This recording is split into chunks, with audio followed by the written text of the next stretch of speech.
আমাদের কিছু মারা রয়েছে, তারা বাচ্চাদেরকে যখন নাকি আর কন্ট্রোল করতে পারে না বা খাওয়ার ক্ষেত্রে অতিরিক্ত বিরক্ত করছে, তখন ওনারা কী করে, ওনাদের যে মোবাইলটা রয়েছে সেই মোবাইলটা দিয়ে হাতে দিয়ে তখন তারা খাওয়াতে থাকে বা মোবাইলটা হাতে দিয়ে কাজ করতে থাকে।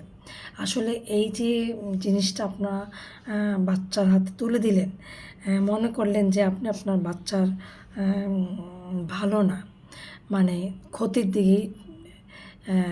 দিকে ঠেলে দিলেন। তো এই যে মোবাইলটা নিয়ে যখন সে বসে, তখন দেখা যায় তার কাছে আর অন্য কোনো কিছু কিন্তু তার আর ভালো লাগছে না, এই মোবাইলটাই তার কাছে অনেক প্রিয় হয়ে যাচ্ছে। তো প্রিয় হওয়ার কারণে তখন সে সারাক্ষণ এই মোবাইলটার দিকেই তাকিয়ে বিভিন্ন করছে, দেখছে। তখন মানে তার যে একটা কথা বলার বা তার যে অন্যদিকে একটা দৃষ্টি দেওয়ার, সেটা তার থাকে না। সে তখন ওই মোবাইলটার দিকেই খুব মনোযোগ। সে মোবাইলটা দেখে মানে কী শিখছে, কী বুঝছে, কিছুই তো না। কারণ সে দেখা যায় আপনি তাকে ডাক দিচ্ছে, সে ডাকটা শুনছেও না। বা আপনি তাকে মোবাইলটা যখন ওর কাছ থেকে কেড়ে নেবেন, তখন সে চিৎকার শুরু করছে। তো আমি সেই মাদেরকে উদ্দেশ্য করে বলছি, আপনারা কখনোই বাচ্চাদের হাতে মোবাইল দিবেন না। এই মোবাইল দেওয়ার ফলে আমাদের দেশে এখন অটিজম, বাচ্চাদের যে অটিজম, সেই অটিজমের সংখ্যা এত বেশি বেড়ে যাচ্ছে। আবার দেখা যায় যে মারা সারাক্ষণ এই মোবাইলটা নিয়ে বসে থাকে। এই যে রেটা, সেটা কিন্তু এই বাচ্চার জন্য অনেক বেশি ক্ষতিকর, যারা প্রেগনেন্ট রয়েছেন। তো আমি যেটা বলতে চাচ্ছি সেটা হচ্ছে যে সব কিছুরই কিন্তু একটা মাত্রা রয়েছে।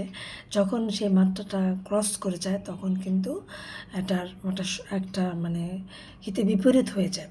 সব কিছুরই কিন্তু একটা সাইড এফেক্ট রয়েছে। তো সাইড এফেক্টটা দেখা যায় যে সেটা বাচ্চার উপরে পড়ে। আবার যখন বাচ্চা ওই যে খেতে চায় না, ডিস্টার্ব করছে মাকে, তখন মা করে কি, টিভি দিয়ে একটা মোবাইল দিয়ে বসিয়ে রাখে। তো এই জিনিসটা কিন্তু বাচ্চার জন্য অনেক বেশি ক্ষতিকর। তো আমি মাদেরকে উদ্দেশ্য করে বলছি, আপনারা বাচ্চাদের হাতে মোবাইল দিবেন না, আর টিভির প্রতি আকর্ষণটা একটু কম রাখবেন। বেশি করে বাচ্চাকে সময় দেবেন, কথা বলবেন। তো বাচ্চাদের সাথে কথা বলবেন এবং বাচ্চাদেরকে কী খাওয়াচ্ছেন যখন একটু বড় হবে সেটা বলবেন। প্রত্যেকটা জিনিসের নাম বলবেন, কবিতা, ছড়া, যেটাই হোক বাচ্চাদের সাথে বলবেন। তারপরে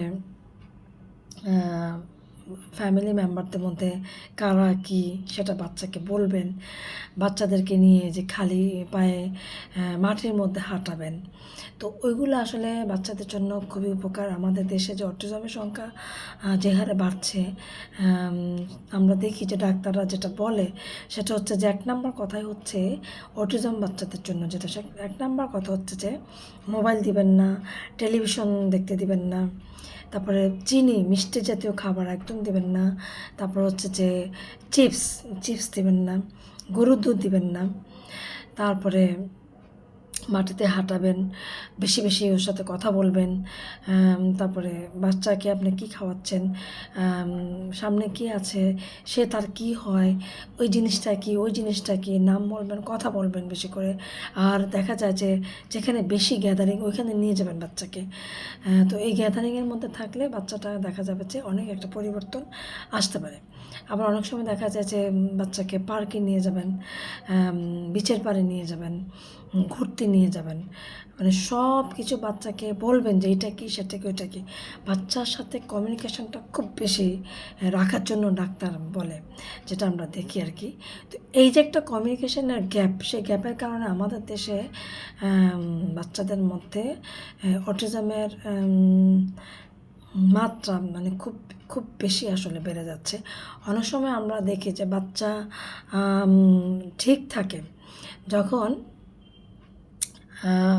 মেন্টালিভাবে সে গ্রো করা শুরু হয়, ঠিক সেই সময়টার মধ্যে যখন বাচ্চাটাকে সময় দেওয়া না হয়, বাচ্চার সাথে কথা বলা না হয়, বাচ্চার সাথে বিভিন্ন বিষয় নিয়ে কথা বলা না হয়, যে কী খাওয়াচ্ছেন সেই জিনিসটা বলা না হয়, সাথে খালি একটা মোবাইল দিয়ে বাচ্চাকে শুধু খাবার দিচ্ছেন, এই এই কারণে বাচ্চারা কি হয়, কোনো কিছুই মানে শিখছে না, কথা বলা শিখছে না, কোন জিনিসটা কী সেটাও শিখছে না। আস্তে আস্তে তার মনোযোগ শুধু একদিকে চলে যায় এবং তার মধ্যে যে অটিজম সেই জিনিসটা আস্তে আস্তে প্রচুর পরিমাণে গ্রো হতে থাকে। তো আমি আবারও বলছি, বাচ্চাদেরকে বেশি বেশি করে সময় দিবেন, আর বাচ্চাদের সাথে কোয়ালিটি টাইম স্পেন্ড করবেন। যেটা বাচ্চার জন্য ভালো সেই কাজটাই করবেন। তো খোদা হাফেজ।